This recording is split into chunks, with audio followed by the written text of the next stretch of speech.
This is the Throttle Out Show presented by Vixen Industries, the only show where monster truck drivers and mechanics come together to present what's happening in the monster truck community.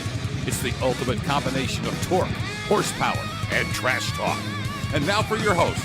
First, straight out of the heart of Detroit Rock City, it's Kid Rock's neighbor and former driver of the BKT ride truck. It's Austin Spence.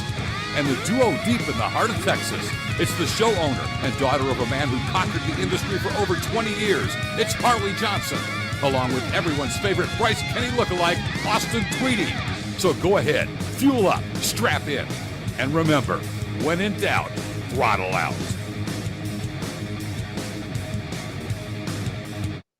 Sorry. Good evening, America. How you doing tonight? My name is Austin Tweedy, joined by the lovely Miss Harley Jo. How you doing tonight?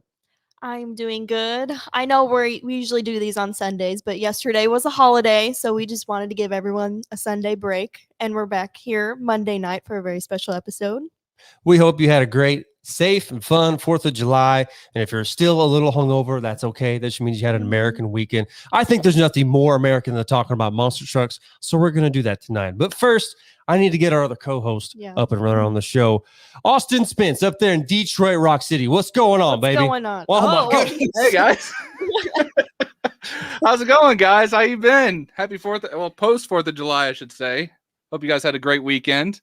We did. That was good. It's a lot did. better now that I'm looking at you in your background. That's nice. Yeah, I know. I figured everybody here would enjoy old Mr. Todd LeDuc, you know, Monster Jam being all sanitized, stay safe, wear your mask, and here he is digging for gold. Looks like in San Antonio. I'll change it before we get into the show. But I also actually have a little bit of an extra guest tonight. So if you couldn't tell by the card, so I have somebody, if anybody here is a huge monster truck fan as the rest of us, you guys probably follow him on Instagram or watch his stuff on YouTube. Mr. Indie Monster from West Monroe, Louisiana, John Costin. What's up, everybody? What's up, man? Hey. Thanks for joining us tonight, dude. So glad to finally get some face time with you and help us break this show down, man. Whatever you see, you want to talk about, break it down with us, man. All right, sweet. We also have another special guest with us tonight. Too many joining guests us. on here tonight. It's a Monday mashup. There's like a whole bunch of guests on with us tonight. We have Bad Habit monster truck driver Joe Sylvester with us tonight, or according to his card, it's Dirt Reynolds tonight. Dirt Reynolds, funny name. What's going on, man? Oh, just hanging out, man. Just coming from the shop a little bit ago and had some dinner and got cleaned up so I could hang out with you guys. That's what I'm talking about. So your screen name tonight is obviously Dirt Reynolds. You remember a couple of years ago, Miami? I don't know. I think it was Miami, anyways. Right before the show. Maybe it was Houston. I can't remember now. But me, you, Todd, the rest of the crew were all sitting around. We're all just quoting Smokey and the Bandit. You remember that? I do remember that. It's my favorite movie of all time. That's my hero, Burt Reynolds. I'm getting married in October, and we're trying to find a 79 Trans Am like in Smokey and the Bandit as our getaway vehicle. There you go. That's what I'm talking about. I'm talking about. That's awesome.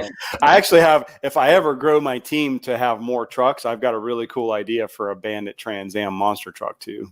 Oh my gosh, yes. So you need any crew guys? I'll sign right now. If I could pay you in coffee, sure. I mean, that's fine. He'll take it. I'll take it at this point. But Joey, obviously, this was a monumental weekend in America, but in the monster truck world, we're screaming freedom with 1,500 plus horsepower engines. So let's talk about what happened in San Antonio this past weekend. Monster Jam booked 3 stadium shows. Absolutely ridiculous that they even attempted to do that, but I think it was a success. So let's get right in the heat of everything. This video is brought to you by Monster Jam Lord. We want to thank you for always getting us some good video quality content out there. This is all from Friday night, I believe, Harley. Yeah, it'll go Friday night to Saturday night, or it was 2 shows on Saturday and then 1 show on Sunday. Gotcha. Okay. And Todd. Wait, did Todd actually win something? Yeah, That's right. Todd won. Oh, that's weird. I didn't think he'd actually win something. This guy kidding, Todd. busts a skills win. Okay. That is Paul Jensen in Jurassic Attack, mind you. That is not David. David will be doing stadiums before too much longer. David, I saw him actually hanging out with us this weekend. He was kind of checking out the show and I was wondering where I was like, man, what are you doing all the way up here? Because I know they don't exactly live that close to Michigan. Oh no. Yeah. Man, I haven't watched any. I haven't seen much from this show, but man, I just I wonder how many planetaries were hurt during the production of this event.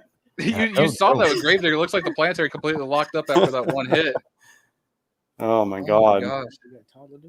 Oh boy, Leduc. Uh-oh. Hey, Oh, Leduc. Glad you joined in now, not when you saw my background. I really like those little mini flip ramps, especially when it seems like, I don't know if it's in how they're built or how fast you hit them, but if you can actually get forward momentum in a flip and drive away, like John Gordon did it really good one time. Oh, his forward momentum backflip he did forever ago. Yeah, that was really cool. So is it just me, or does San Antonio's stadium floor just look a lot smaller than most other stadiums? It looks a lot smaller. I was saying that to Austin the other day. I think they just have more crap in it. Like I've driven it, and I actually think it's a little bigger. Like it's pretty long. I think they just got a lot of obstacles, or they're bigger. I don't know. They could have possibly, yeah, like you said, they got more obstacles, or they spaced them out far enough. I remember here, 2018, I think Mikey Vaughters at Overkill Evolution, tried to hit the transfer jump, and it was like, it seemed like he was in the air for 18 days before he finally came down, just the rev limiter the whole way down. But it's just, I don't know, maybe their jumps are just spaced out a little more. But there's been a lot of comments. I don't know, everywhere I look on social media, that floor down there in San Antonio's smaller. But Joe, you think it's, close to regulation size? Yeah, I think it's every bit as big as anything else. Like I never really felt like it was small or anything, unless maybe they're bringing the barriers in closer or something now. That's definitely a possibility. I wonder why they went ahead and they built a brand new stadium for the Spurs, and they're just leaving this sucker wide open. Are they ever going to put monster truck shows in the new venue? Maybe that venue is smaller than this one, so they're sticking to this. Yeah, who knows? A lot of good hits here. A lot of good runs. Boy, yeah, Tristan England tearing it up out there. Oh, he was excited, being back in his home state, doing stadium shows for him, where he has needed to be for a long time. Mm-hmm. He wanted to make sure he came out with a big W this weekend. Oh, on show 2, Tristan got a 2-wheel win, a freestyle win, and an overall win in the same night. Yeah, there you go, Tristan. Mm-hmm. Super proud of that. What's you guys' all opinions on 2-wheel skill stuff? Like, do you think it's going to stick around for a while, or do you think it's going to fizzle out? Get rid of it. I hate it. I hope to get rid of it. When we go, it's just like it's the same thing over and over again, and it's boring. It really is. You might as well just call it second intermission. Yeah, it's definitely impressive from a truck handling standpoint, but and this is just me. This is my opinion. And I'm a big Tom Meents fan. I always have been since I first started, and I would watch him and just laugh hysterically, like watching him freestyle, just because I was like, my God, I just love watching him drive. And to watch him balancing a truck and 2-wheel skill, while still impressive nonetheless, to me, it's like watching Mike Tyson do ballet. It'd be impressive as hell. It'd be really, really impressive, but I don't want to see it. I want to see him knock somebody out. Well, it's like, okay, those moves that they're doing, that was originally supposed to be in freestyle. I remember hearing Ryan Anderson just gripe about the fact, he's like, look, those moves I created with the bicycle or whatever, it's like that was supposed to be done in freestyle. Now we're making a whole competition out of it. It's obviously taken away from that freestyle competition, by itself. But I also think if you're going to remove 2-wheel skill, that's going to change the entire element of the Monster Jam Arena shows. That's all their shows are based off of is 2-wheel skill. Mm-hmm. But it's like a newer version of a wheelie contest, really. Looks like essentially, and honestly, even wheelie contests at some independent shows are hard to tell who wins, because are we judged by slap wheelies? Are we just seeing who puts the tailgate on the crush cars? I mean, it's cool. It's a cool element. It's nice if you're not good at 2 wheels. It gives you a chance to kind of just take a break. Like if you're a Hall brothers and all you do is just hit the car stack. Yeah, I'm not real big on the 2-wheel stuff because I've never done it. I've never practiced it. Like I just kind of got back into the sport and everybody's doing it, and I've never really had a chance to practice it. And I don't really want to practice in front of a grandstand full of people, so I don't really ever try it. So I just back up as much as I can for the biggest jump on the track for best trick contest and hit it as hard as I can. And you should, and hopefully long jump record. Might as well. And hope that there's a bunch of people in the stands that still like to see big air. Yeah, and I mean you're not wrong. I mean, and if you don't have to do the two-wheel stuff right now, I mean, stay as far away as possible from that shit as you can. You know, you're preventing rolling over and messing up your truck in the process. But Exactly. It messes up the body. It hurts the motor. It hurts the transmission. It hurts planetaries. Like we could keep on going on, and then you haven't even got to freestyle yet. So it's like, like I want to set up some stuff in my yard and practice. It's just getting the time to do it and pull the body off the truck and do it. Because what I think would be kind of cool is to be able to go to small areas to where you perform like a car crush exhibition. You know, because it's really not that exciting. But what would be cool is be in a small little venue like that and have a Jersey barrier that you could pop up on and stand the truck up in a little small intimate setting like that. It would be a lot cooler of a show than just popping, dropping over top of 5 cars, you know? Okay. I can see that. I could see it being a small exhibition thing. Yeah, but you have to get good enough at it that you don't tear your truck up when you do it, because you can break a lot of shit. You know, when you're practicing, it's very hard on planetaries. So a few years ago, I just want to give a shout out to all these independents who were running Monster Jam stadium shows, had no chance to practice two-wheel skill. And then, you know, the very first show of the season are going out and they're attempting all these stoppies, the bicycles, the, you know, wheeling over the pod. I remember a few years ago, Matt Dishman just went up, tried to, you know, ride a wheel across the pod, rolled right over backwards. These guys that are going out trying to do the popper stoppies and just rolling over frontwards, you know, brand new bodies going right into the season, but they're trying to keep up with everybody. So, I mean, hats off to all those guys. A lot of guys are getting it now, but like you said, Joey, a lot of guys don't have time to practice it. And when they do, okay, you might be out there practicing, but you're spending money whenever you're practicing. You're not running for anybody. Your engine only has so many starts to it. So how much risk versus reward is really worth it in the two-wheel game. Right. I always tell everybody it costs me $100 every time I start my motor, period. Whether it's a display, pulling in and out of the trailer, when you account for wear and tear, fuel, the amount of time on the motor before you got to have it rebuilt, it's $100 every single time you start that motor. So when you're going to go out and practice, you know, you're going to burn through, you know, a bunch of fuel, and you're going to put more wear and tear and run time on your motor. And, you know, when the trucks aren't really meant to be standing on their nose like that, or their rear oil pickup. Yeah, there's baffling in the oil pan, but when you do that, you watch the oil pressure just drop. And that's not good for a motor. Plus, it's hard on the transmission because all the fluid's going away from the converter and it's all spewing into the overflow usually. So it's definitely, it takes its toll on the trucks, and, you know, but that's definitely impressive. That's for sure. There's no doubt about that. You know, I think it was last year. Yeah. When we got the start of the show, in 2020. Yeah. I did a moonwalk thing at a Wisconsin show, and it was the first time I ever did one. Well, I did one in Vodder's truck in Black Stallion. But what's so weird is like years of doing this, your brain automatically thinks to throttle out the show. When you're staring at the ground through the windshield, your brain is telling you, okay, well, you're going to roll over. You better throttle out of this. But now you have to retrain your brain to think, oh, maybe I can ride this out now. Let me see if I stab the brake and see how far I can go with this. And really, at least for me, like when you get to that balance point, your head is past the balance point. So it feels like you're going to flip over forward, but you're really right at that sweet spot. So you're a bit of an innovator, obviously, Joe, with a lot of things that you do. So if you were to take control of Monster Jam and get rid of two-wheel skill, would you add an element or add something to the competition? And yes. So, like, what would you think? Because we obviously couldn't think of anything. Legit qualifying and racing. Let's put a little more emphasis on the racing aspect of it, because let's face it, racing never gets boring. People are still going to races, whether it's dirt track, NASCAR, drag racing. They've been doing the same thing for years. They were going around in circles or going in a straight line. And people are still going to watch it. Why? Because you put a bunch of adrenaline junkies in a stadium. And like I said, I don't care if we're racing wheelbarrows in the backyard for a belt buckle. We want to beat each other. So it's going to get interesting. People are going to push the envelope when they're sitting there and they're like, okay, I just ran a 680. And I'm like, oh, this dude just ran a 670.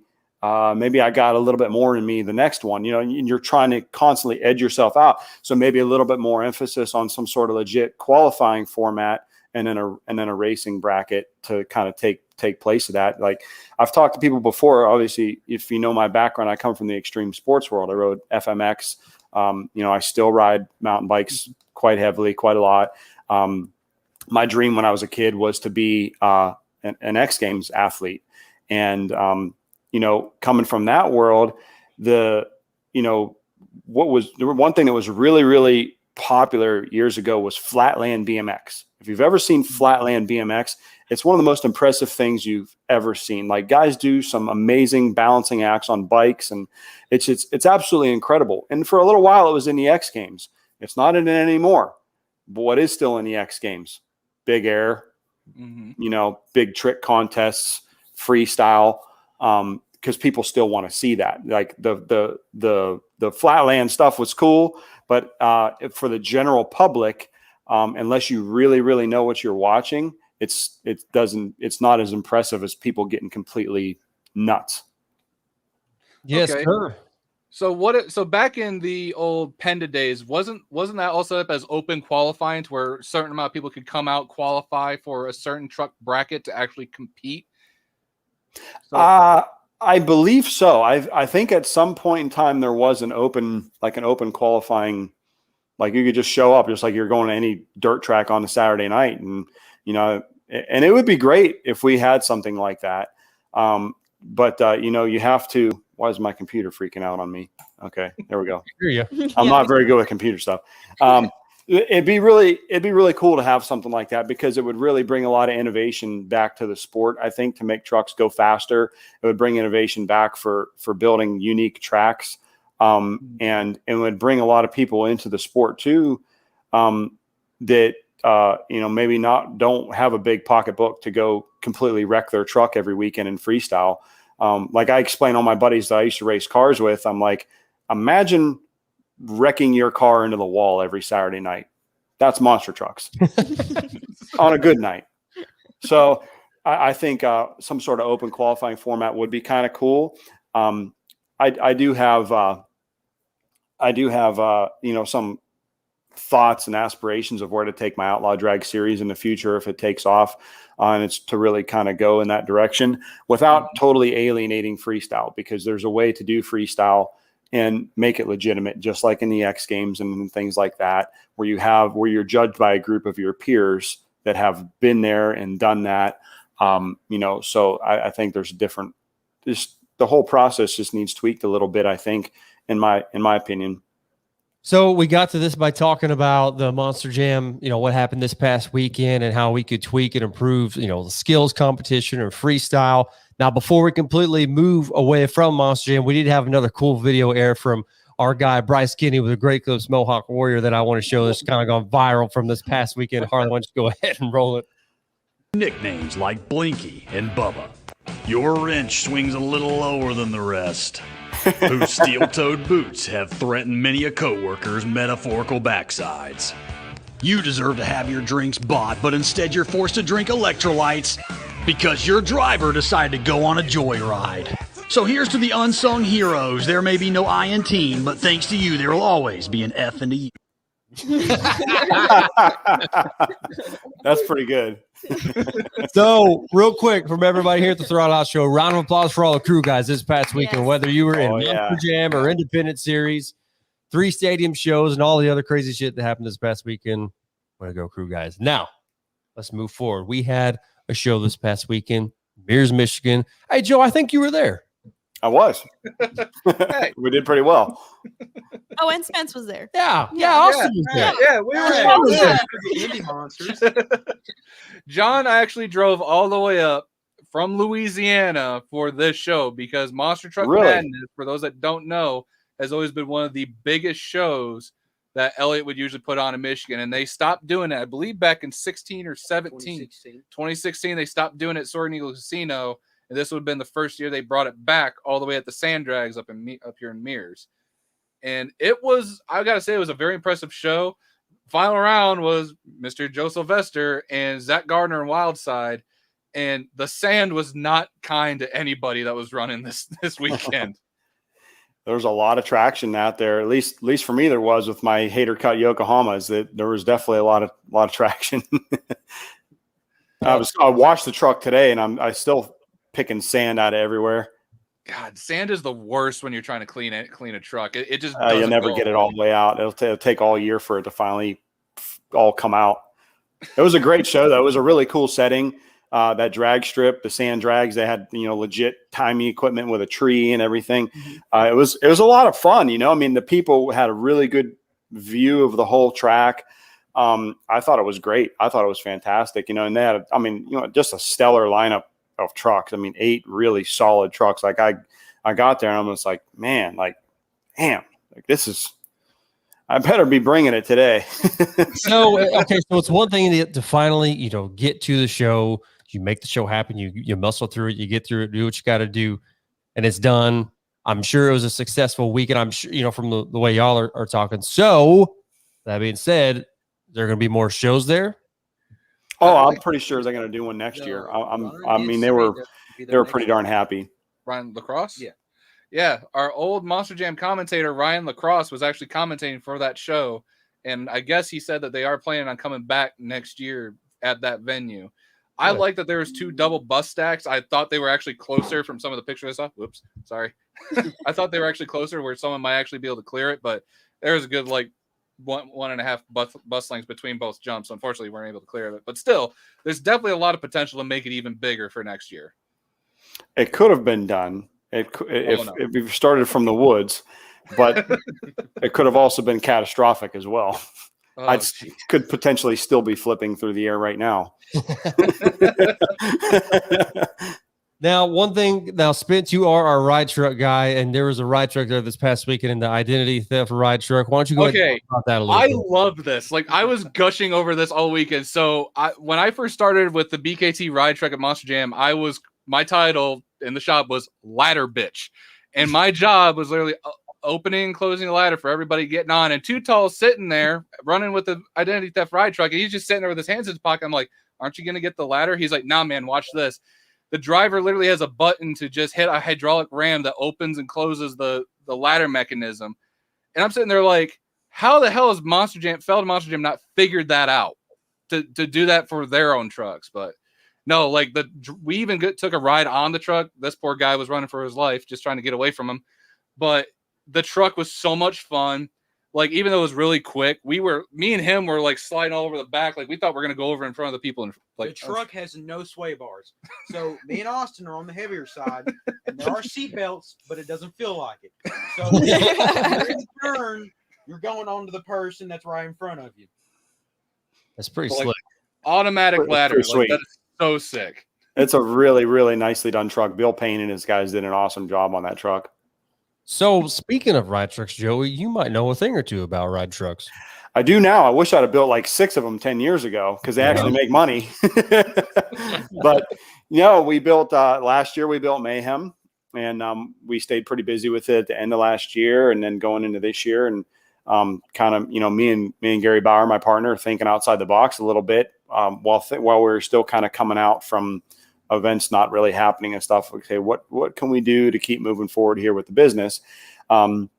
I reached out to Speed Vegas out there in Las Vegas, and I said, hey, what do you guys think about a monster truck experience to add to everything you do? And after the first meeting, they were like, yes, absolutely. When can you be here? I'm like, give me a little bit of time. I got to get this truck. I got to dust the cobwebs off a Nightmare. It's been sitting in Gary's shop for about 10 years, and we need to make some updates to it. Well, looking at it, I'm talking to Gary. I'm like, well, we just got to raise the shock towers and put longer travel shocks on it, and put a little bit better axles under it and stuff like that. Yeah. Well, that I might as well just build a whole new truck. It's 90% brand new. The only thing left of it from when Gary originally built it in '99 is that straight frame rail, the cradle, and that's it. Everything else is completely new. It's got all new and updated driveline cages, wheel tethers, Pablo billet spindles, fabricated Dan Patrick housings, 26-inch travel shocks all the way around. I extended the wheelbase 12 inches to kind of improve the angle on the forelinks a little bit for the increased suspension travel. The motor's lower and further forward. It's got a power glide in it now instead of a C6. It's still left side drive. but it's pretty close to the center of the truck, because there was no room for your feet because the cab is so far forward to accommodate all the extra seats. So you still kind of sit pretty close to the center, and the passenger seats is super, super close. You got to put a smaller person in a passenger seat, and then it's got 2 back seats, and then the motor's right behind them. So we're really proud of how it turned out. You know, Gary's pretty stoked on it. I can't wait for Gary to drive it, because he knows what it drove like, you know, years ago, the 18-inch Travel Kings on it. It actually works pretty darn good. It flies through the air good. You know, Kyle Kunkel is driving it at shows, my crew guy, Kyle. It's just cool for him to finally get a chance to drive. He's been working for me since, I think, 2007, like one of my first years in the sport. He's dedicated a lot of his time to doing this because he loves it. He loves the trucks. He loves the sport. And, you know, so it's cool to see him get behind the wheel and get a little seat time. And he did the show. We were in Beaver Dam, Wisconsin for Monster Truck Throwdown. And that was the first actual show for Nightmare Express. So it's cool to show people that we've got a truck that we're actually performing with that you can ride in. And as far as I know, when Gary originally built that truck in 1999, that could actually be considered the very first race truck that's built to haul passengers. We've just updated it. It's got all carbon fiber Momo seats in it, Momo 6-point harnesses.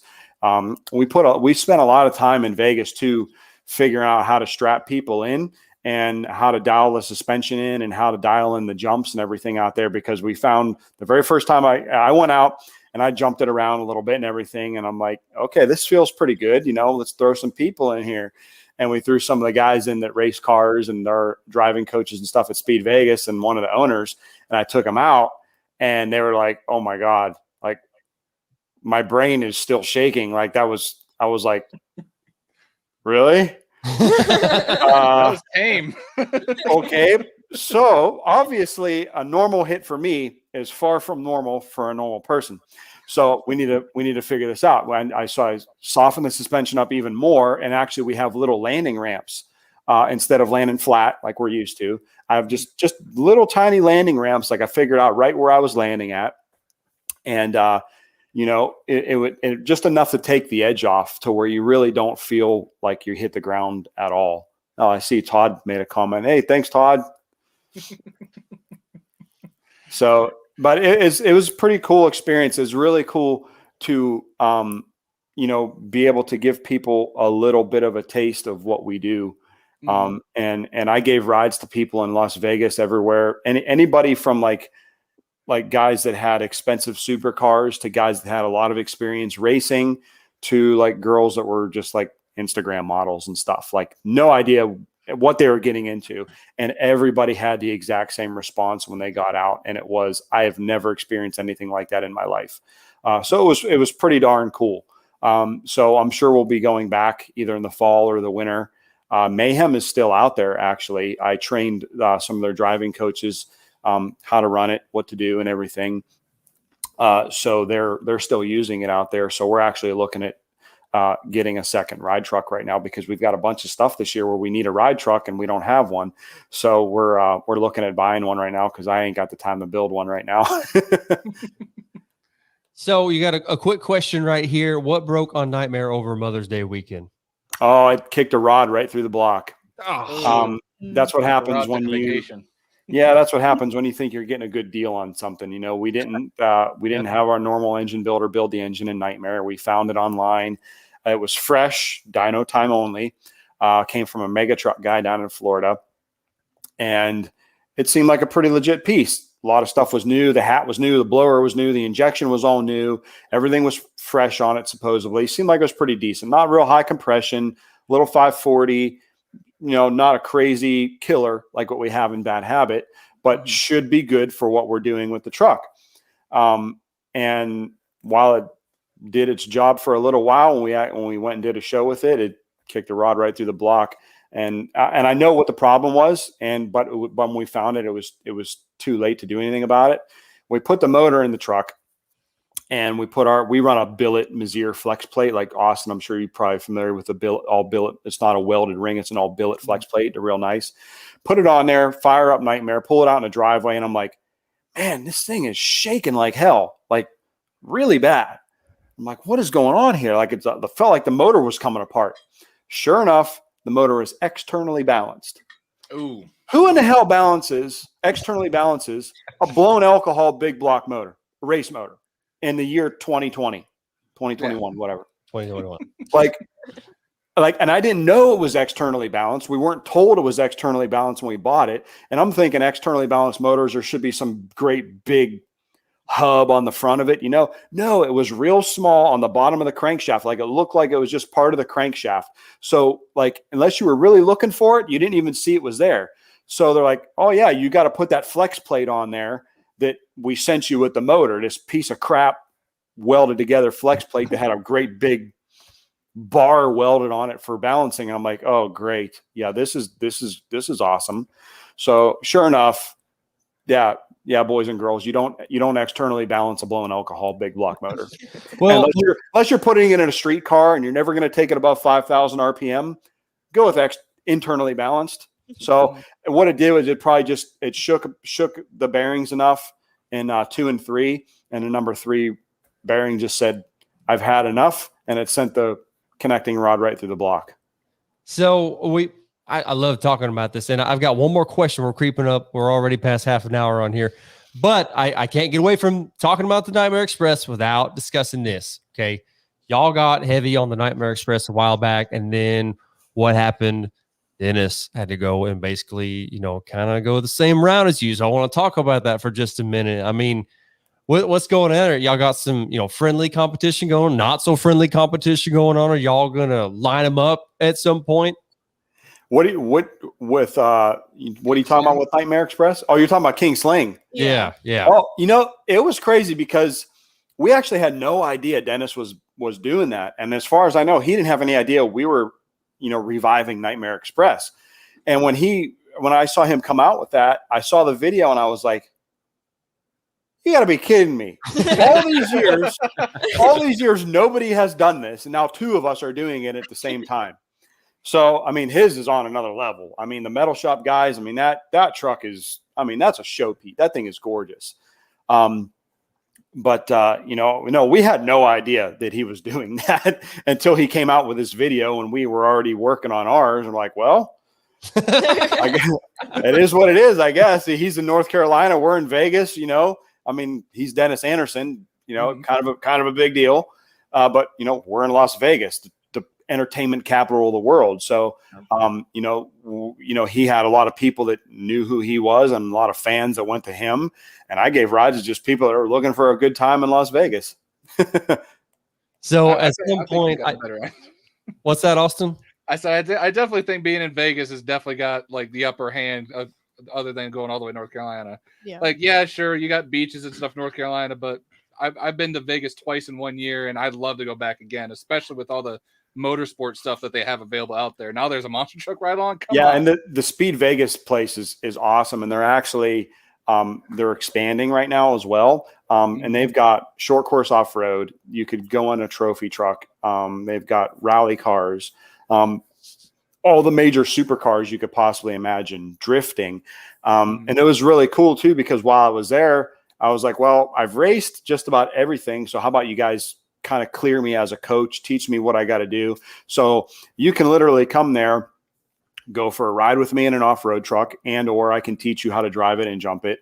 We could go in a Lambo, Ferrari, GT500.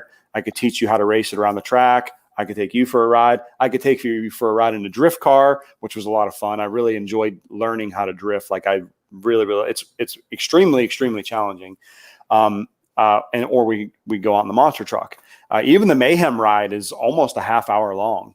It essentially tours the entire property around Speed Vegas. Like we go over top a couple crush cars and we go around the complete short course off-road track, which is 1.5 miles long. So we go up and over all these big tabletops and they have big bank turns. So I click the rear steer into these corners and just rip around all these big bank turns. And they've got one that kind of goes up the hillside in the mountains. So it's a really, really cool ride. It's a lot different than a normal, just monster truck ride out in the field. Sorry, I'm texting my wife saying that we need to schedule a trip to go to Vegas. You read my mind. I'm saying business trip out to Vegas. Yeah. All right. So now let's get down to business here. Joey, we were trying to pull some stats on you before the show. You got a lot of stuff. Okay. So I'm going to try to scratch the surface, and we'll go into detail after I read all this off. But looks like, and this is I can't remember what website, if you remember off the top of your head, but we did pull this from a website, and it says you've been driving since 06. Is that right? Yes, it is. I did. I started in 06. I was 22 years old. At the time, I believe it was me and Devin Jones were the youngest owner operators in the sport at the time. We were both 22 years old at that time. And I started in 2006 actually as an owner. That was when we released the original Bad Habit. And I think I just ran like a handful of like summertime shows for like Jack Brady, some fair shows, some stuff for Paul Schaefer. Yeah, and that was your first Bad Habit. Is that originally Tim Tesmer's Carolina Crusher truck? It was Tim Tesmer's Hercules originally, which was built by Jerry Richmond, designed on a Waffle House napkin, no less. I was told so. And it was designed to race Penda, so the truck did that very well. It went in a straight line very, very well. It was a very well balanced truck. It was light, and then Tim started doing a lot of stuff with Paul Schaefer, and but it might have even started before Paul. It might have been when Gary still owned Carolina Crusher. So yeah, when I got it, it was a Carolina Crusher body, and we repainted the whole chassis and the body for the original Bad Habit. And then in 2009, you built the new chassis for Bad Habit. In 2010, you had to go, and I guess we go ahead and play the video now. You went and broke the world record jump in a monster truck, and right here it didn't start off so great, Joe. No, when I first started in the sport, I kind of came into it just kind of a, hard attitude, tattooed punk rock kid, coming from motocross. And I was like, I'm going to break Bigfoot's record one day. I'm going to do something to kind of solidify my name, and I want to go big and break a record. And, so that's what we did. And it was a lot of work getting to that point. It was a lot of sacrifice. A lot of people don't know the whole story leading up to that crash that just happened there. I did a chain of shows in upstate New York every year, which I'm still doing a couple of them now as part of my Outlaw Drags deal. They're real tiny shows in upstate New York, just little fair deals. And I would do 4 shows in 4 different cities in 5 days. And sometimes I would go by myself and do them, just me and my dog. And I was at the very last show in upstate New York, which was 2 weeks before we were supposed to do that practice jump. And like the very last jump of my freestyle on the very last show, the motor just blows up in the air, kicks the rods through the pan, locks up in the air, comes down like a ton of bricks. And I felt like somebody just stabbed me in my spine. Now, mind you, I've had broken backs in the past from motocross. I broke my back twice, fractured my L2, L3 vertebrae. This is all pre-monster trucks. So I hit the ground, and I was like, oh my God, that hurt. Like I'm sitting there in the truck, like this really, really hurts. I think I just broke my back again. I reach up and I click the starter. Sure enough, it's locked up, and I'm like, oh great. And the motor's blown up. So I hop down out of the truck. They had to help me get down out of the truck, and I can see through the oil pan. And I'm thinking to myself, great, I got a broken back and a blown up motor, and I'm supposed to be doing a record jump in a couple weeks. Awesome. We had already sold tickets for it. We're marketing it because it was an event. So, long story short, come to find my back wasn't broken at that time, but it was fractured nonetheless. And the way the doctor explained it to me was it was a fracture that never quite healed, and just cartilage built up around my vertebrae. And what happens is when I get a hard hit like that, or if I do something stupid, like lift something the wrong way, like I can't do deadlifts. Like I used to be really into weightlifting and stuff. I can't do deadlifts because what it does is it actually takes that vertebrae and it opens it up, and then it slams shut because it, for some reason, never actually healed. Or like, yeah, so your back's broke, but you definitely didn't just do it a couple days ago. I'm like, okay, cool. So I could get back in a truck. Like, well, I guess. So, we found an engine builder that was able to rebuild the motor in time. We literally put the motor in the truck the day before that practice jump crash. So I went through a couple weeks of hell trying to get everything together, spent my last dime to get that motor put back in the truck. And I'm like, well, we got to go test this ramp out. And I knew that I needed a little bit of a cup to the ramp. I needed some compression and rebound to take me the distance I wanted to go. But I had a little too much. And, I'm coming down the runway at it, and I'm looking at this ramp, and I'm going about 65, 67 miles an hour. So basically like, Thunder Alley in Las Vegas or World Finals, but you're going to hit a jump at the end of the straightaway. So I'm looking at it and I'm like, damn, if I hit this any faster, I'm going to land in the next county. So I better back it off a little bit. And good thing I did, but I still crashed. And I was as high as the trees next to the jump, which are 65 feet high.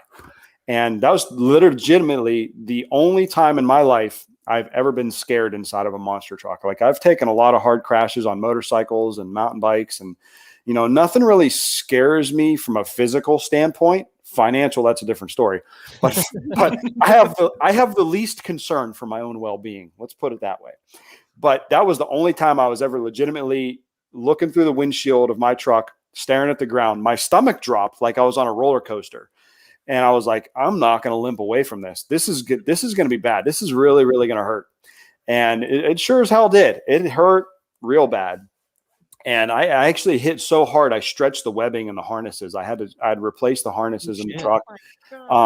It hurt pretty bad. So needless to say, that back injury from a couple weeks prior wasn't feeling too good.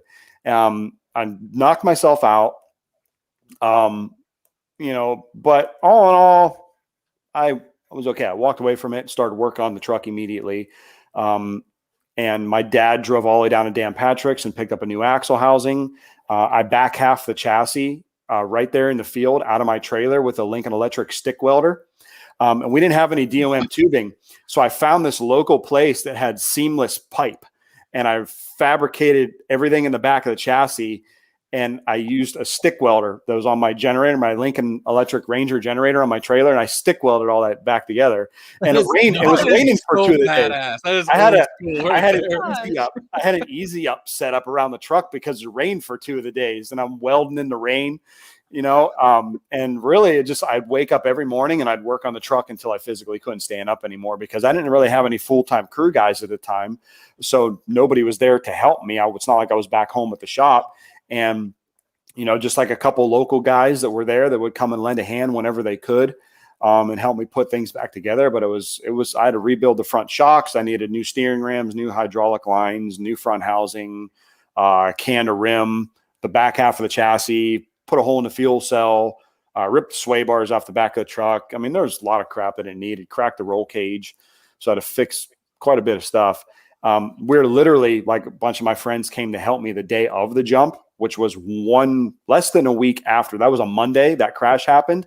That next Saturday or Sunday, it was Labor Day. That's when the jump was. So it was literally like 5 days to fix the truck. And some of my buddies came, and I remember I was literally getting strapped in to go and do that jump, and my buddies were bolting the wheels back on the truck. Like, that's how close it came down to the wire. I went out there, I went past the crowd, and I waved, and I did a speed pass in the opposite direction. I'm like, yep, everything feels good. Let's go. Holy crap. This is either going to be spectacular. This is going to be spectacular one way or another. And a big part of that jump too, obviously Gary Bauer is my business partner now, which is really cool with Sylvester Bauer Racing. But he was there, and he looked at my ramp, and he's like, no. Let me get on a dozer. Let me fix this. You're going to crash again. Because he's really good on a bulldozer. He's a heavy equipment operator, trucker. And he got on the dozer and he graded it and just, took, a little bit more of that belly out of the ramp. So it was more like driving off of the end of a loading dock. But the ramp was like 13 or 14 feet tall. So, and at that jump there, I hit it at like 78 miles an hour for the jump when I went 208 feet. Yeah. 208 feet. So you're going down the runway as fast as you possibly can in a monster truck, staring at a ramp that you can't even see on the other side of and hoping for the best. So you finally get that beast out of the way. And this jump right here, you finally get it. You make it. You break it. Clean jump all the way around. It looks like you've got a little bit sideways on the takeoff here, but you did it. You made it. we made it, you know, and then Bigfoot, they broke it by a few feet, I think 1 or 2 years later. And I was immediately like, oh, hell no. Hell no. I worked way too hard to make that record happen the first time. I'm going and doing it again. And I literally went back to the same place, the Cornfield 500 in Columbus, Pennsylvania, and hit the exact same ramp. I just hit it faster. We had different suspension on the truck. I had a little bit more motor, and we geared it up. I was spinning the blower like 30% over, and I had 30% overdrive in the transfer case, and I was running 529s in the center sections. Maybe I shouldn't be giving all this information away. But that's okay, because nobody knows what I'm going to do next or what I'm going to try next. Okay. But that jump there, I did 85 miles an hour. Shut Lord. The only reason I didn't do 100 was because that 85 was as fast as I could get the truck to go. Like everybody goes, how fast do you need to hit that ramp? I said, as fast as I can go. My ultimate goal is 300 feet. Okay. I want to be able to say I jumped a football field in a monster truck. And now the challenge is, like back then, my truck weighed 10,000 pounds. Now, bad habit, I haven't weighed it, but I'd be very surprised if it's under 14,000. It's a heavy pig, man. That's what's been so difficult about getting the shocks dialed in the way I like them, is the truck is just so heavy. The chassis with all the tubing and backflip bars is like 2,200 pounds by itself. And then you got all your wheel tethers and all the stuff we got to have nowadays. My bigger axles that I'm running, my 2145s, you know, it's just a super, super heavy truck. So you finally get, the second record broken, and let's see, was that in 2013 when you broke it the second time? Is that right? Yeah, 2013.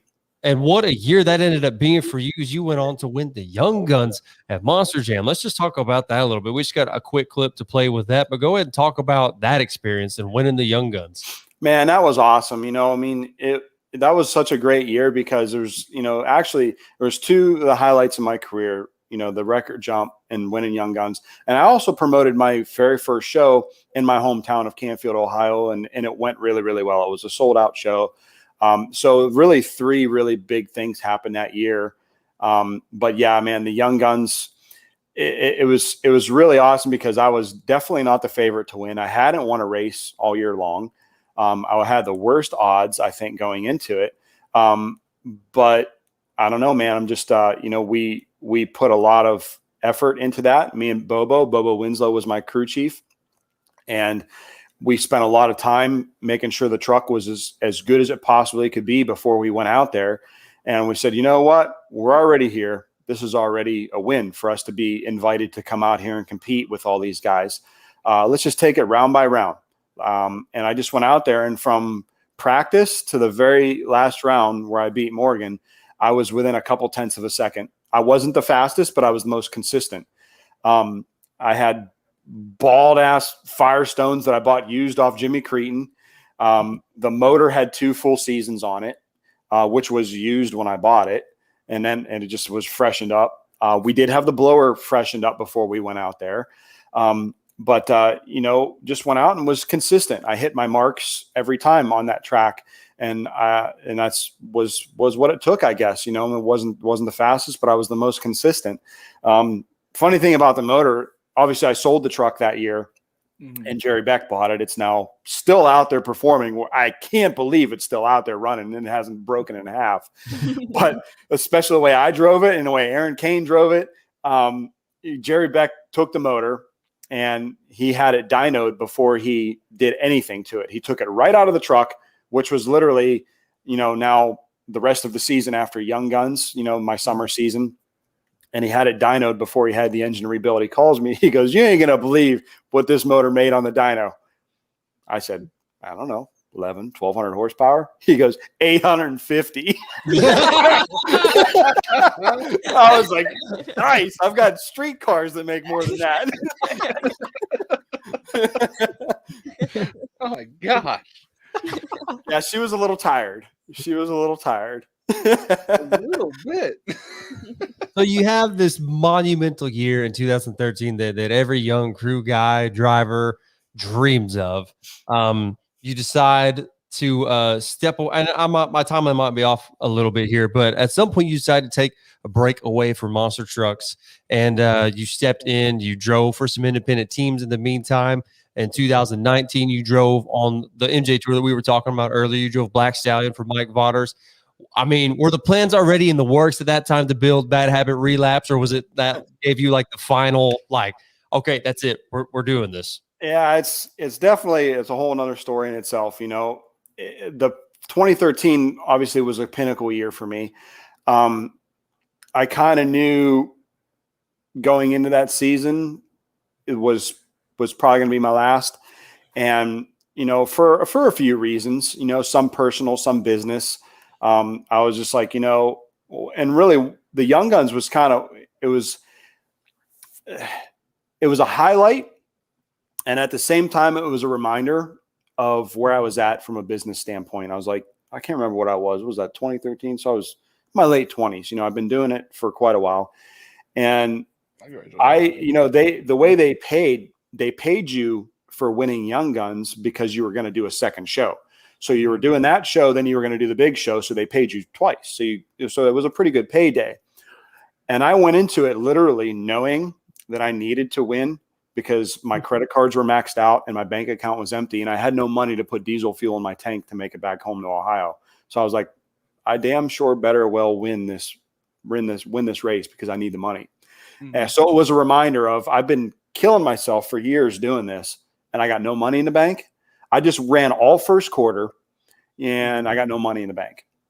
I was like, maybe it's time for a change. And I was really, at the time, I wasn't enjoying it as much as I was in the past.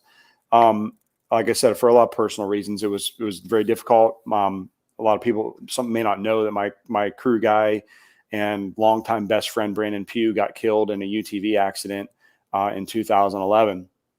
So, and we had so much fun together. I mean, when you travel on the road, as an independent 40 weeks out of the year, you better really like that person that you're traveling with. And me and Brandon, there was never a dull moment. And it wasn't like, oh man, we finally got a weekend off, we could be away from each other. No, we still went and did stuff together. We went and rode dirt bikes and quads and side by sides and hot rodded trucks. And, so we were really, really good friends. So when that happened, it was kind of like a downward spiral. And I just really kind of quit enjoying it for a lot of reasons, and some of it being business, some of it being personal. And then I found this new drug called short course off-road racing. And I was like, man, this is awesome. Like, this is like motocross in a truck. Like, this is what I need to try to do. I need to do this. So when I sold all my monster truck stuff, lock, stock, and barrel, I watched it all drive away as Aaron Kane drove off into the sunset with my hauler. Everything that I had built over the years, everything I owned down to my last shock wrench, went in that trailer right to Jerry Beck's shop. And I started over again. Bought a new rig, bought a new trailer, bought my Pro Light, and I was going short course off-road racing. Little did I realize how much money it takes to do that. And it was very difficult. And really, I didn't have a lot of big sponsors to do it. So I maintained a couple of cars for a couple other racers. I brought them to the track, gave them the tent and the awning and the professional setup for them to come and race their car. And I worked on them during the week. That was kind of how I helped fund my program to get down the road. And it was still really, really difficult. And you're still going up against guys, big money with tons of testing time, and they could afford to go and rent the track as much as they want and go and get a lot of testing in. And at the end of the day, it was still only 8 weekends of racing. I was like, I need like $250,000 budget here, and I'm only going to get to race 8 weekends. I was like, I just can't justify doing this anymore. So then I got into dirt track racing, and I really, really liked it. Dirt track pays pretty well. There's a lot of racing really close by to me, so I didn't have to go travel very far. And that was also around the same time that I started High Octane Coffee. I was like, I need another business. All these guys are rich and they got businesses, and their racing is like, okay, whatever. They could have sponsors, they cannot have sponsors. They're still going to go race. Me, if I didn't have sponsors, I was staying home. I couldn't race. And Monster Trucks was really the same way. If I didn't have sponsors, or I didn't have good paying shows, and I didn't blow a bunch of tires up on the trailer or blow the motor up on the monster truck, it was a struggle to make it happen, but I can make it happen. So I was racing sprint cars and really enjoyed it. Had considerable success for the short amount of time that I did it. And I really enjoyed it, but I still kind of had one foot in the sport of monster trucks. 2014, I drove for Jimmy Cretin with a Bad Habit body on one of his trucks. And that was due to I still had sponsors that they wanted to be on my Pro Light, but they still liked the idea of doing something with monster trucks. So I worked out a deal with Jimmy and I went and drove for him. And then I ended up driving for Feld for, I don't know, a year and a half or so, which was a really awesome experience. Coming from the independent side of things and knowing what it's like to be staying up all night long and driving up and down the road in a rig and actually having to pay for everything on my truck. It was rewarding. And I didn't have a single complaint the whole time I did it. Getting flown in to drive a top-notch monster truck, staying in a hotel, getting a rental car. I was like, I'd be a fool to complain about this. Like, this is awesome. And for whatever reason, I just didn't fit the bill to continue on with that. Like I thought I did a decent job for them, but apparently they didn't think so. So they never really called me back. That was really a really cool highlight, being able to work with your dad, BJ, and going to drive the Gas Monkey truck. That was a really cool experience. And it was a lot of fun. It's cool to work with BJ because I've known BJ for so long. When he's, working for independent teams and stuff like that. And, I can remember doing little fair shows with him. And then Lindsay, her dad drove for Kohler for a little while. I can remember seeing her at these little fair shows and stuff like that. So it was cool to work together with those guys, like on a big stage with a big name truck and stuff like that. So it was a really cool experience to do. But after I realized that, I couldn't hold my breath on them calling me back to go and drive, to continue driving for Monster Jam. I had actually talked to Bigfoot, believe it or not.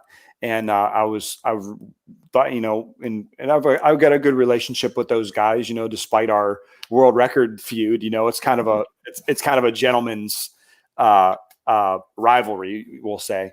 But I've got all the respect in the world for those guys. I mean, look at what they've done for the industry, for the sport. Look at how long they've been around. Just they're iconic in every sense of the word. I mean, heck, you go to some countries and a monster truck is called a Bigfoot. Like they call it a Bigfoot. Like that's just it's the name. So I would have loved to have done it. Unfortunately, I couldn't commit all of my time. I couldn't move to St. Louis. I couldn't go be on the road as much as they would have needed me to. So that's why that didn't really end up working out, because I just couldn't make the commitment that they needed me to. And then Vaughters, it was kind of funny how it happened. We were at the Monster Truck Hall of Fame, and I love the history of our sport. I love the old school trucks. My personal favorite is Monster Patrol. I love that truck. I got a question real quick. Have you been to the new building yet for the Hall of Fame? I haven't been on the road, so I haven't been able to get out there yet. You got to check it out. It's a bit smaller than the last building, but it's actually really cool. It looks amazing. So like when they do the auction at the end of the banquet and knowing all that money goes to help them run the museum and stuff, I was like, I'm going to buy whatever I can afford, which ain't much, so I ended up buying a Monster Patrol t-shirt that was signed by Tom, but I was bidding on stuff. And damn, Mike Vaughters kept outbidding me every time. He's like, come on, Joe, bid it up. Like, I ain't got no more money. Like, what do you want me to do? He's like, maybe I should hire you for first quarter. And I'm like, the hell's he? He's drunk. What's he talking about? So, sure enough, a few weeks later, he calls me up. He goes, hey, Monster Jam wants my truck and Mikey. Do you want to come drive for me? And I'm like, hell yeah, I'd love to. So I went and drove Black Stallion. So it was cool to drive, an iconic name. Mike Vaughters been in the sport for a long, long time. And so really at the time, I wasn't thinking about getting another truck or building another truck. We had built Lone Ranger, me and Gary.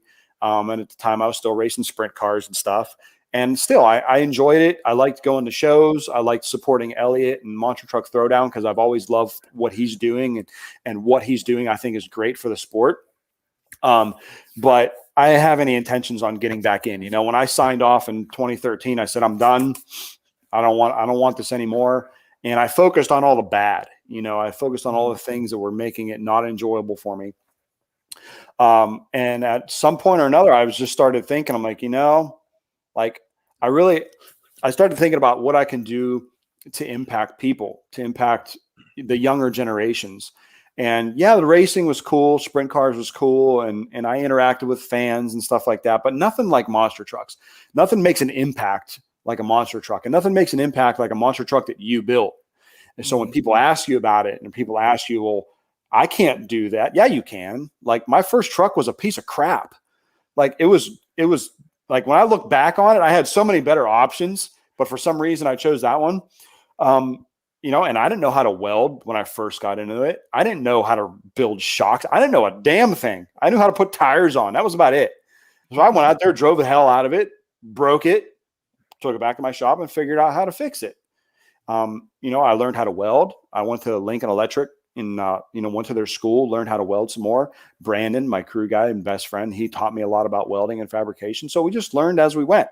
Never had a lot of money. I took a loan from the bank, a business loan, when I bought that truck from Tim Tesmer. So I had a big bank note hanging over my head that I had to pay every single month.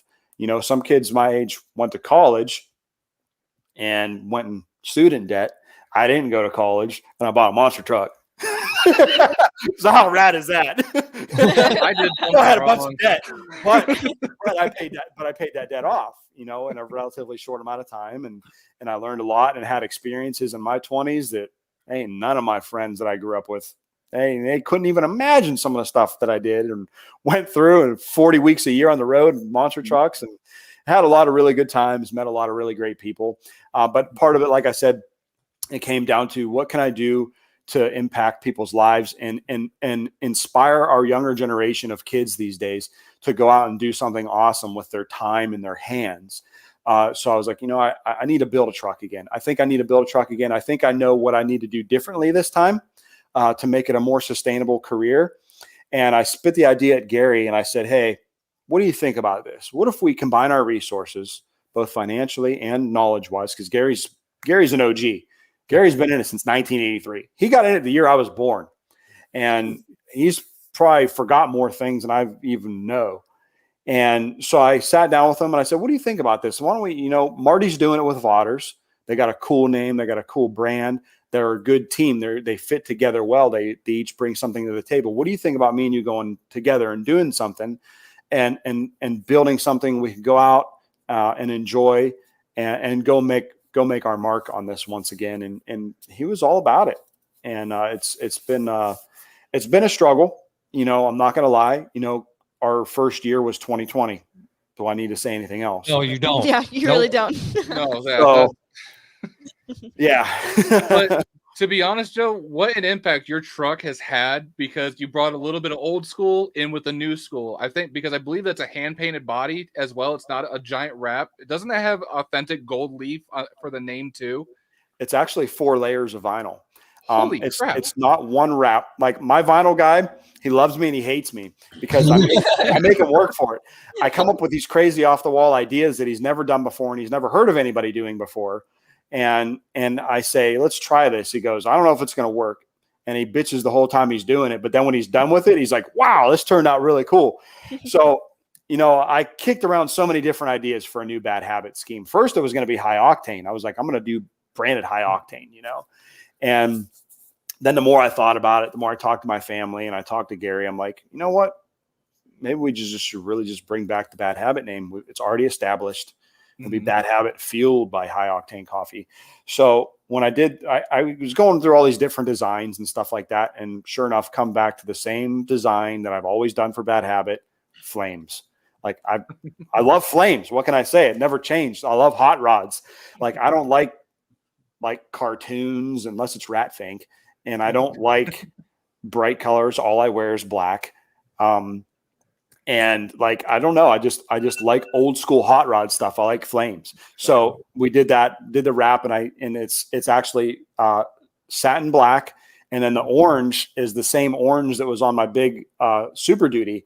And it's a wrap material. So it's not printed. I told my vinyl guy, I said, hey, can you run this through your plotter and make a die cut flames? and then wrap just the flames. He goes, yeah, I think I can do that. So he did the flames, and then he hand pinstriped the flames with purple pinstripe tape, and then laid the gold leaf name on there. Like I was looking at a bike that Jesse James built, and it had a gold leaf name on the tank, and it was flamed out. And I was like, I really like that. It's really traditional. And as far as I know, I don't think anybody's ever done gold leaf in a monster truck since the Duraliner Giant in the 80s. So let's bring back some old school hot rod gold leaf. And they make gold leaf vinyl. It's even on my trailer. It's not cheap. And it's really hard to apply because it's actual foil, but it's vinyl. So it looks like paint, but it's vinyl. And if you ever saw the body that we used for SEMA, it's actually even a little bit nicer. Like we took a little more time on it, and there's little high octane logos ghosted all over the place. The one thing that really drew my attention, because my friend Troy, that's in our comment section, he was actually at SEMA when you debuted Bad Habit. And I know you're talking about how many pictures of that truck. But the thing that I love the most is all your sponsors are actually hand painted.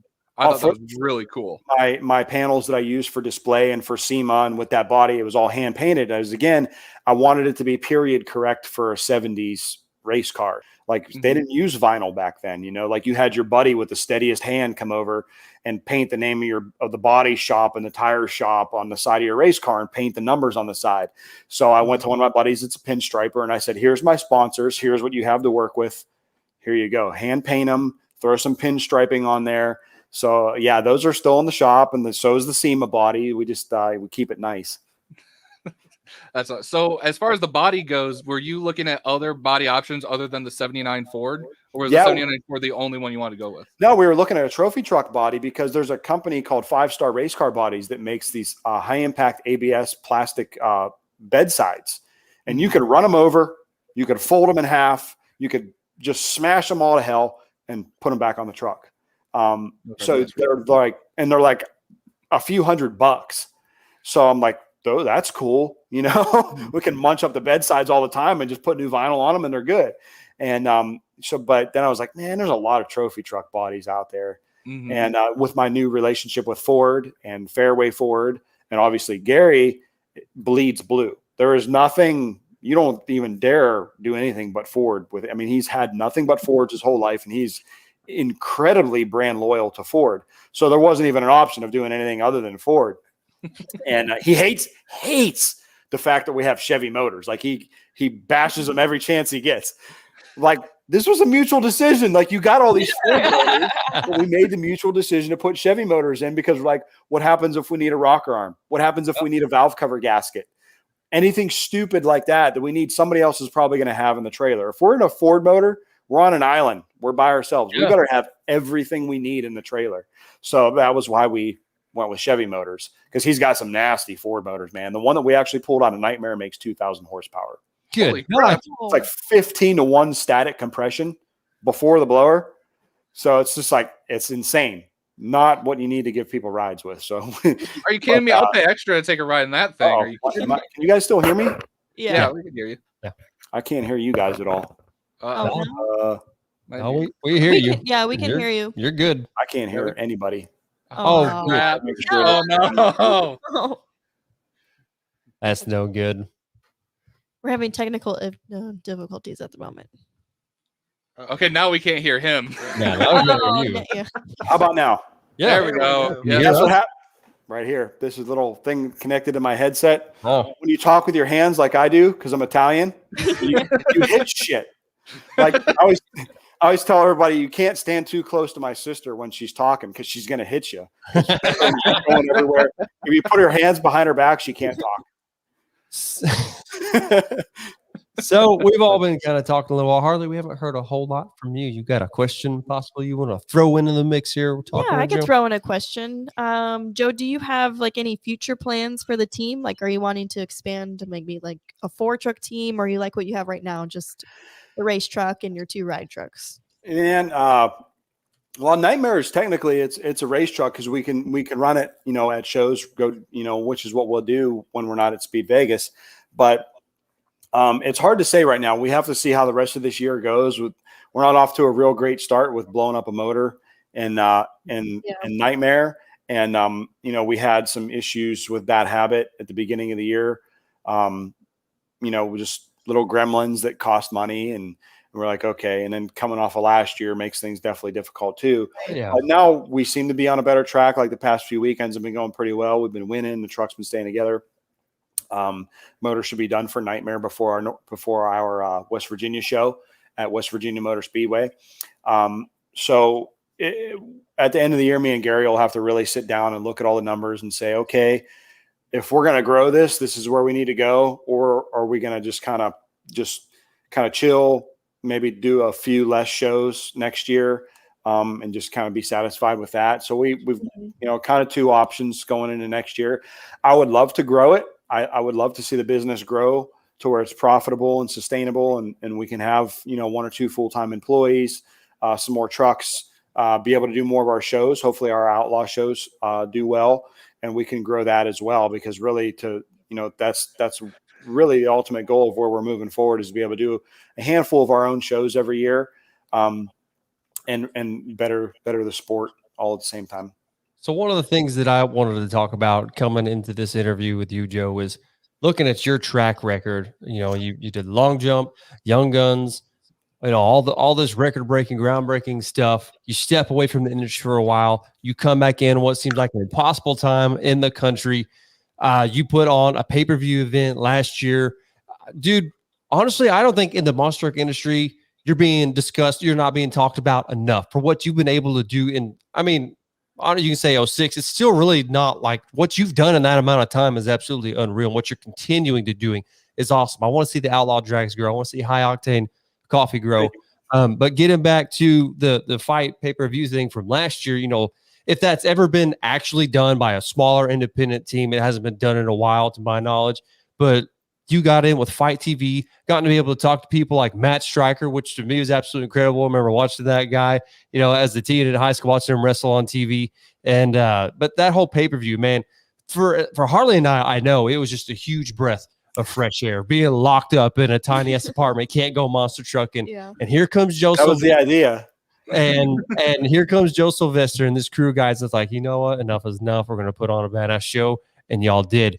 I mean, like I said, we're not talking about you enough, I don't think, in the monster truck industry, but talk about the fight pay-per-view thing and how that went down for y'all, because I know like I said, if it's ever been done by an independent promoter, I don't know about it. So trying to put that together, what kind of prep went into that?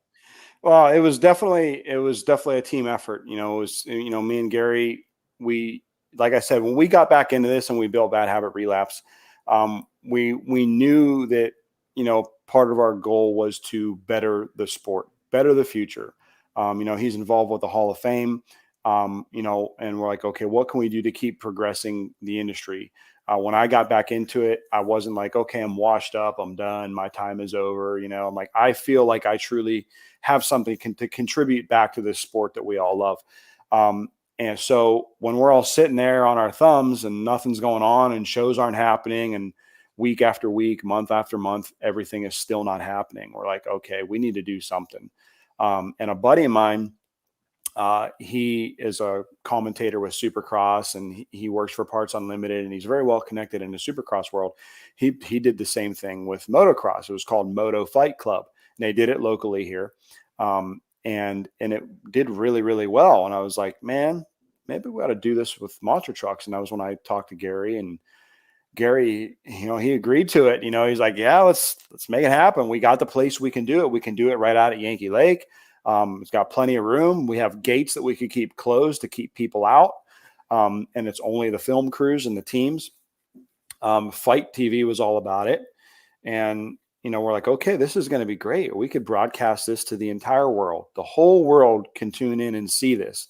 And we've got this unique environment, so we can build a unique track, which again is obviously the ultimate goal moving forward with the outlaw drags is to add a new twist on drag racing. And, so I called everybody up that was involved in it. And surprisingly enough, everybody without question was like, yes, let's do it. We want to be a part of it. And that's about where the good stops. The rest of it was pure hell. Yeah. The rest of it absolutely sucked. I'm not even going to sugarcoat it. The whole day, part of it was my fault. I just put I took on too much and thinking to myself, well, I did that show back in 2013 and I had a limited staff and it went really, really well. It was my first time promoting a show. It went great. This is just going to be me and my buddies playing with our monster trucks and we're going to film it. No, like everybody gets there and everybody's automatically looking at me. Okay, what are we going to do? Where are we going to stand? Where are we going to do this, that, that? And I'm like, so I'm like, first of all, take everything you know about show flow and throw it right out the window, because we're not here to perform in front of a crowd. We are here to film what we think is the most ideal monster truck show. We now have the opportunity to say, whoa, well, that race sucked. Let's go run it again. And nobody's going to know. We'll just cut that out. Oh, you broke in freestyle. And after 2 hits, let's go. Let's fix it. Let's take a break. Let's have lunch. And then we'll go do it again. So, but that really wasn't the case. Everybody kind of started getting irritated when it started getting a little dragged down, because things were moving kind of slow.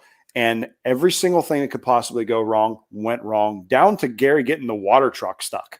Like, hit a soft spot, just buried the trailer with water. Like everything that could have went wrong. Trucks were breaking left and right. Just stupid little stuff. I completely destroyed a brand new motor, which if you watched, my last freestyle and I get out and it's smoking and crap. Yeah, because it was completely destroyed. The dirt is literally like talcum powder at Yankee Lake. Like, it was actually hard to build jumps out of. It was like trying to take baby powder and form it. It just fell apart. So those big meaty Yokohamas threw all that dirt right onto my motor. Like, I would make a pass, come off the track, pull my air filter off, put a new one on, because it was literally getting completely clogged with dirt. So what happened was it clogged and then it sucked itself in. Like, I run a big and ugly injector hat, like a top fuel car, and I'm not quite sure if it's the right thing or not, because it does move a lot of air. And it sucked the filter shut and had a big gap. So all it was doing was just shot vac and dirt right through the motor. And it completely destroyed everything from the blower down on a brand new 540. First time in my life I've ever had a brand new motor in any race car. I've always had used stuff that was rebuilt. This motor, when I talked to Gary, he's like, yes, let's get good stuff. Let's get a fresh motor with all brand new everything. Sure enough, we completely ruined it in front of 0 spectators. So needless to say, it's something that I think probably all of us that did it would rather forget, to be honest. It was great in a sense of, I think, what we were trying to accomplish for the sport. Nick Davis with Back Channel Productions did a phenomenal job, making lemonade with lemons, because it was a very, very difficult day. It was very hot. He'd be standing down at the end of the track. And another thing I forgot, Nick doesn't have radio communication down there. He's thinking we're just going to keep running, and we'd run and then something would break. So we need to fix somebody's truck before we do the next pass. And he's sitting down there at the end of the track with the video camera, waiting, not knowing what's going on, getting frustrated. So it was a learning experience for sure.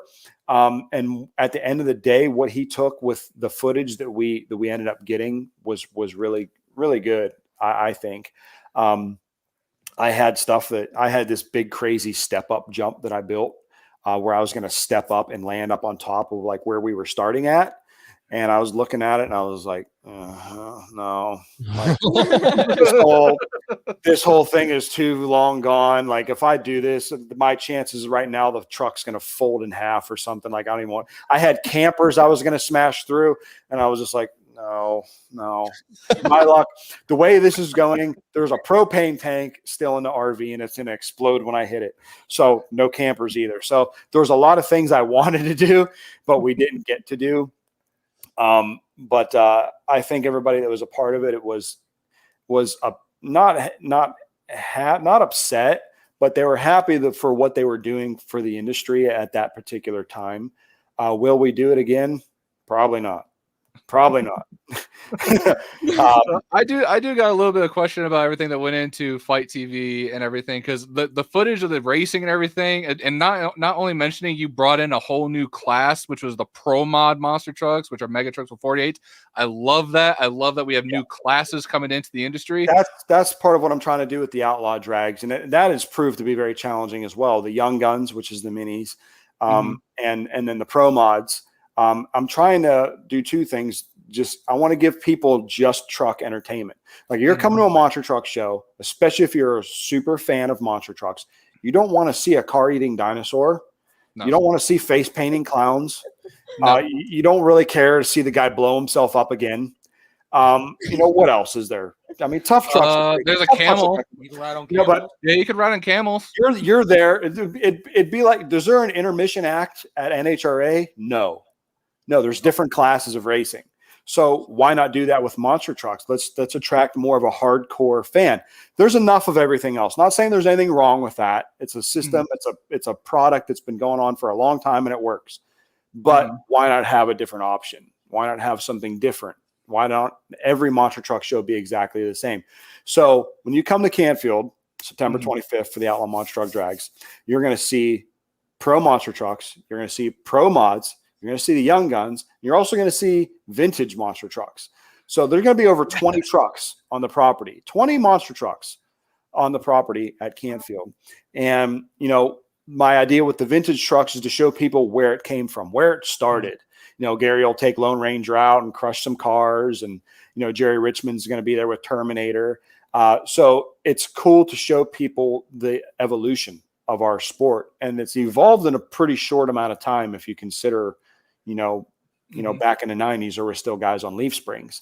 So, it's that's kind of a cool way. That's our version of intermission, is let's give everybody in the stands a little history lesson. And the pro mods, I think once these guys can get them dialed in for the bigger, heavier tires, it's going to be pretty rad. I mean, those trucks are light, they're fast, so, and they look really cool. If you've ever seen them in person on these 48s, they look sick. They are badass. I love the 48 class. Like, I think Dennis did one with King Sling, and then there's another mega truck, Too Sexy, I think is what it's called. Seeing Too Sexy on 48s, my God, that truck looked good. But I remember watching the Outlaw Drags, and Redemption was one of the trucks that was in there, and he ripped the entire axle corner off of his truck. He's run 5 tons. Yep. So that would take some punishment out there. He went for it anyway. It was a finish line double, and his motor just wasn't running right, and he didn't care. He just left it to the wood and hoped for the best, and just cased the hell out of it and ripped the corner right off. Those tires are heavy, man. They're real heavy, but some of these guys, man, they're cutting them up. They're shaving weight off of them, and they're serious, and they're really looking forward to it. There'll be some with us in North Carolina this weekend at Morganton, which is owned by Paul and Kayla. If you know the sport, Paul Strong, Kayla Savage, Heartbreaker, Martial Law, they own their own facility now in Morganton, North Carolina. So we're bringing the Outlaw Monster Truck Drags there this weekend. We'll have, big trucks. We'll have pro mod trucks. We'll have a cool drag race track. We'll have freestyle.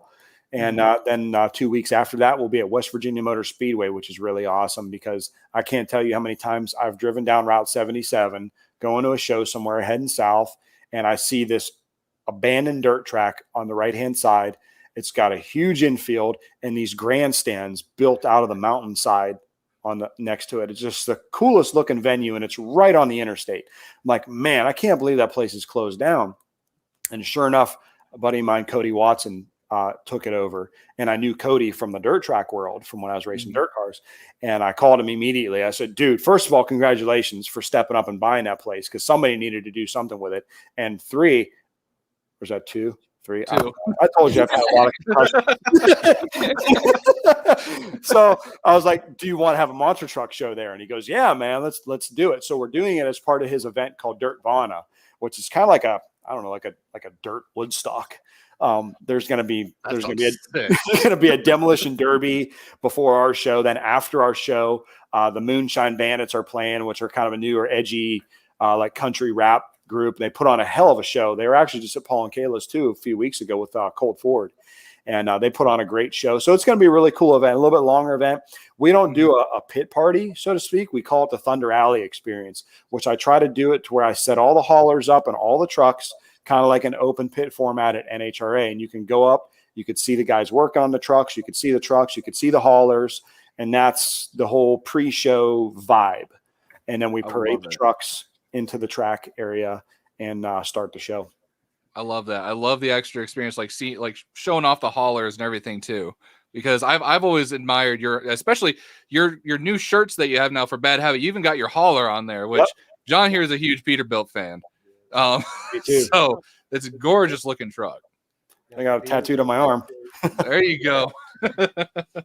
So we've talked about a lot tonight, and my goodness, I feel like we could talk for another 2 hours, honestly, Joe. Is there anything else that you want to talk about, or Spence and Indie Monsters up there before we start wrapping this sucker up? You got anything, buddy? I don't think he's got it. I don't think he's got any fiberglass for you. I'm sorry. Not yet, man. Just I hope to see the Outlaw Drags grow. I hope we see a lot of fans this weekend in Morganton. We've put a lot into it. Gary and I and Kyle.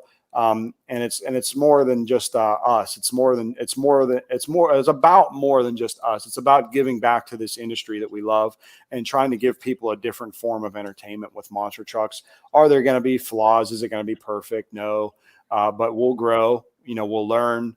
And like I said, our intentions are really good for it. And hopefully we can have some success this year and continue growing it, and some more people get interested in the pro mod class. And my idea with the different classes too is not only just give people the entertainment of all trucks, but allow the young kid sitting in the stands that his parents want to get him into racing. And he's like, man, I really like these trucks. I like monster trucks. Like, what little kid doesn't want to drive a monster truck? Well, now you can. How can you get into it? Start with a young guns truck, move up to a pro mod, and move up to a pro truck. Like, now you actually have steps that you can take, and you can be a part of the show. You can grow, you can learn how to talk on a microphone. You can learn how to be a showman in front of the crowd, because that's exactly what all this is.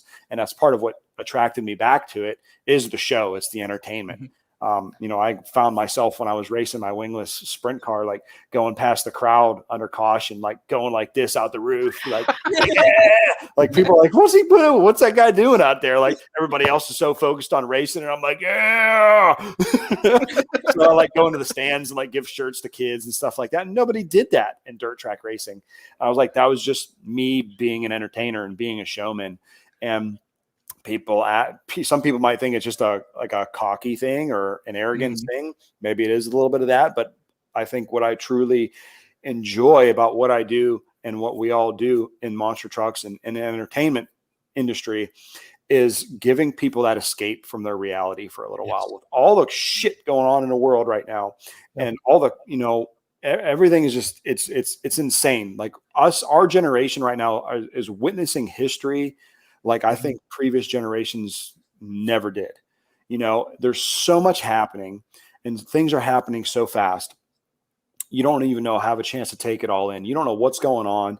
And some people are really bogged down by that, So what we do is say, come hang out with us for a couple hours, and we're going to make you forget about all that crap.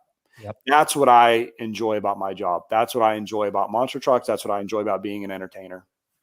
Well, I'm gonna make kind of a bold statement here, but what you're wanting to do with the Outlaw Monster Truck Drags, it sounds like you're gonna be basically taking over what the Jamboree series used to be. Yeah, I mean, obviously they did a major move this year and cut monster trucks out of the program. And tough trucks. See how that works out for them. We need to find the video clip from the movie Dodgeball. Do you remember when they said something? He's like, "That's a bold move, Cotton. Let's see how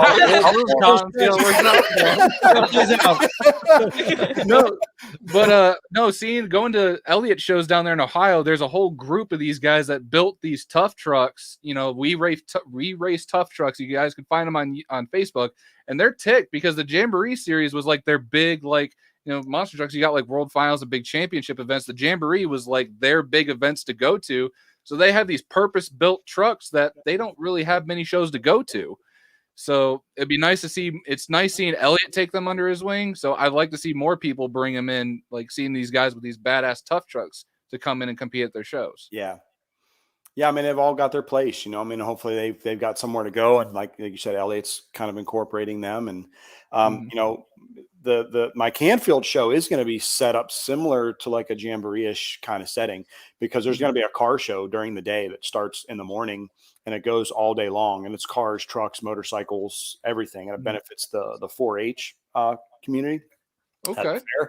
And then, so obviously we'll all be there. So if you want to see hot rods, cars, monster trucks, it's all going to be there. So we'll have some vendors, so we're looking to grow the pre-show as well. I may even have some live music as part of the pre-show.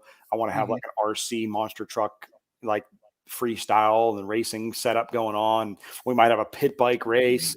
We're gonna have probably a big party on Friday night at Canfield Rhino Linings and Truck Accessories. My truck will probably be there on display, and probably throw a big party there, and they'll have music and stuff like that.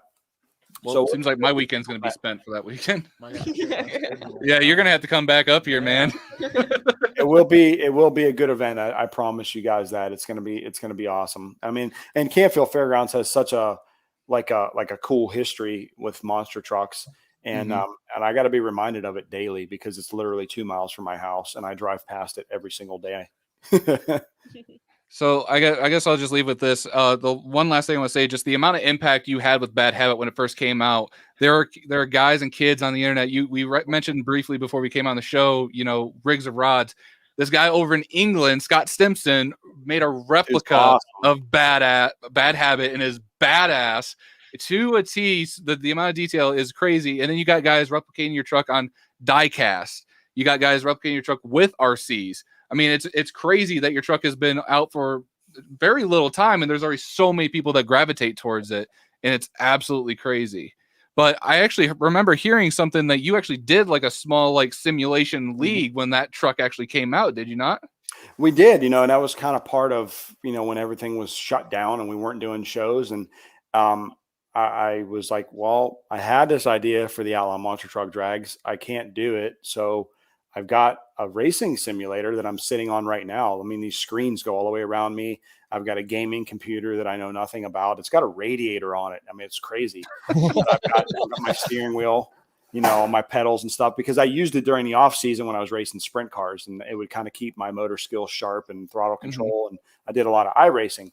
Well, then I found that we've got, Rigs or Rods, which, is really, their battery died. Yeah, they're going to switch. Don't worry. But, so I was like, well, maybe we can do some actual monster truck shows and broadcast them on YouTube. And it'll be kind of the next best thing. I mean, we can get real drivers and crew guys competing against fans that are really good on a simulator. And we don't know what the hell we're doing, but it's going to be fun and entertaining. I got real life announcers like Ken Nowitzki on there and Todd Morey. So it was really cool, and everybody had their trucks built, or maybe they were driving their favorite truck. And, I did it to where, the fans that were part of it as well, they can have their own truck. Like, do we have to have Max D or Barefoot or something? Like, no, like if you have your own truck with your own identity that you created, no, I want it on my virtual Outlaw Drags. So honestly, I think the virtual Outlaw Drags got more views than the actual real Outlaw Drags on Facebook. Yeah, if I showed you the numbers, you wouldn't even believe it. You guys are probably some of the only people that watched it. It was pretty pathetic. The actual views on it. Like, I don't know what happened. I don't know what Fight TV did as far as getting it out there, or why it didn't take off, but it was absolutely terrible. I'm not even not sugarcoating it one single bit. It was horrible. The views that we got, all for being all over the world too. Well, the reason I wanted to bring that up is because here on the Throttle Out show, this is something we've had in the works. We're actually starting a virtual monster truck show called the Throttle Out Showdown with 8. Nice. We already got 8 drivers, including this guy right here, John Costin, piloting his truck called the Bayou Basher. We also got Chucky Pauken III. He's going to be piloting his own truck, whatever he's working on. Watch out for that kid, man. He's good. Oh, yeah. He's great on an ATV. I don't know how he is on a video game, but he's real good. He's real good on a simulator. Is he really? So we got 8 guys already signed up, ready to go and put this together. We're excited to be a part and do it, but it's going to be kind of like what we did with Best Jelly, who's also going to be competing with his Pumpkin Smasher truck. Weird name. I think he hates Halloween. Not 100% sure. But we're actually going to be doing kind of like a live show virtually here on the Throttle Out show. So hopefully everybody will be able to stay tuned, and hopefully these guys will hopefully bring it. I know you do a lot of trash talking. Yeah. I want to let it loose and buy you back. This is the first time I've actually turned my simulator on in months. Like I wish I had more time to go and do that stuff because I mean, obviously last year I had plenty of time to do it, but now, man, I just I never get a chance to come in here. Like it's become my fiance's room for all the stuff that she's putting together for our wedding. I was wondering whose Amazon packages those were. Oh, there's all kinds of stuff in here. Like it's arts and crafts time over here at the Sylvester residence. Getting married in October, so she's making all kinds of knickknacks and things like that for the wedding. That's awesome. I mean, me and my wife, we got married in October, so I totally understand. Nice. And we're gonna get married in October. That's right. Everyone's getting married in October. Nice. Awesome. Where do you guys live in Florida? No. No, we are in Texas now. Oh, okay. Yep, we're just east of Dallas by like 30 minutes, trying to stay in this area. May move around the Metroplex a little bit, but Yeah. we're going to be staying in Texas for a little while. Texas is a good place to be, man. I like Texas. All trucks, no rust. Yeah. Must be nice. Yep. I like that state. I like that state. Are you working in the industry still at all? Are you crewing for anybody or? Nope, not crewing for anybody. Had honestly, That is a travesty, by the way. well, there's a lot in the works. Let's just say, but I've had a lot of offers just within the last 2 months. Spence has had a lot of offers in the last few months as well. Just getting full time back in the industry, but we got a lot of things on the table right now. We're trying to see which route to take. We want to be back in the industry and a part of it. That's why we started doing this. This is awesome. I mean, our sport needs this kind of stuff. I mean, it's 2021. I mean, everybody's on the computer. All the fans are on social media. So this is a great way for people to communicate. Spence, you're in Detroit, right? I'm a little bit north of Toledo. I'm in Jackson. So I could be in the Ohio border in like less than an hour. Yeah, you're like 2.5, 3 hours away from me. Yeah, not far at all. You used to crew too? Yeah, I was also the ride truck guy. I know how to fabricate, weld, everything. Get your CDL. I'm actually about to get my CDL right now. That's the big thing. Even better. Better. Yep. I know nothing about big rigs. I have a degree in automotive high performance from UNOH, but I know nothing about big diesel trucks. Well, if you know how to work on monster trucks, you already know about 25% of how to work on a semi because monster trucks are a combination of semis, race cars, and a backhoe. Yeah. Like to give you an example, my very first time ever working on a monster truck team was actually at the Lima Jamboree with Venom. And right after the show ended, their compressor or something broke down on their truck. And I had to call in all my diesel buddies from UNOH like, hey, so it's a Volvo. I know we mainly know about Peterbilts and Freightliners, but does anybody know what the hell how to fix this thing? So we had like a cavalry of like 20 students come over to the half the battle of doing this is getting up and down the road. Yeah. Yep. Absolutely. But yeah, once I get that CDL, hopefully some opportunity will come knocking to where I can finally get back into this. Right on, dude. John with Indie Monsters, thank you so much for joining us tonight, being our guest analyst, and we look forward to having you back on here. And then Joey, Mr. Dirt Reynolds, for the evening. Thank you so much for hopping on there with us tonight, sir. No problem. It's been a pleasure, guys. It's been fun. So I don't have anything else for y'all. Everybody, thank you so much for tuning in tonight. Remember, when in doubt, throttle out, peace out, drink high octane coffee. See y'all later.